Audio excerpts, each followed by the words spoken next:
In an attempt to challenge a divisive rhetoric on campus, an event was held this afternoon. Joining us now live from our newsroom is Chase McNamara with more. Chase? Thanks, Leif and Jenna. A group of SCSU professors hosted a panel to discuss the rise of white nationalism on university's campus and the greater Granite City.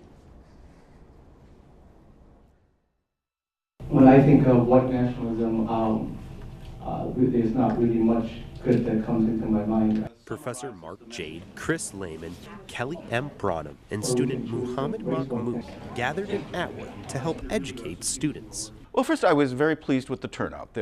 We had set up for 200 and most of the seats were filled, so I think we had about 150 people here. A subgroup of the Faculty Senate formed in response to signs posted back late last year around campus. I spoke with Professor Lehman at the time of their appearance. When people do this anonymously, it shows that they want to have the benefit of whatever shock value that they're trying to raise without the consequence of being identified for unleashing it. A request for white pride really imply the exclusion of other people who aren't defined as white. Jade saw a lack of education in the rhetoric that was shown in the posts that were around white nationalism. And this was echoed by students that spoke. We need to change the small town attitude. I'm from a town where we just hit 1,000, I think, 2 years ago. People that back the white supremacy movement, no, they're not getting educated correctly.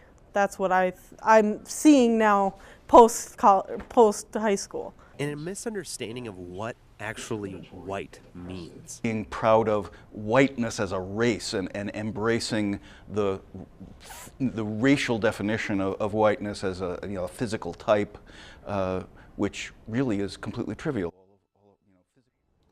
The hope is to continue a dialogue and to use educational panels to make sure hateful groups are exposed for what they are. So, Chase, were the students willing to talk? Well, Jenna, at first it took the room a bit to warm up and feel open to expressing themselves, but after a few brave people stepped up, it became a warm discussion. Are there plans for more panels in the future, Chase? At the moment, none have been announced, but the amount of students who showed up, I expect more in the future, especially next year. All right. Thanks, Chase. Yeah, thanks for having me.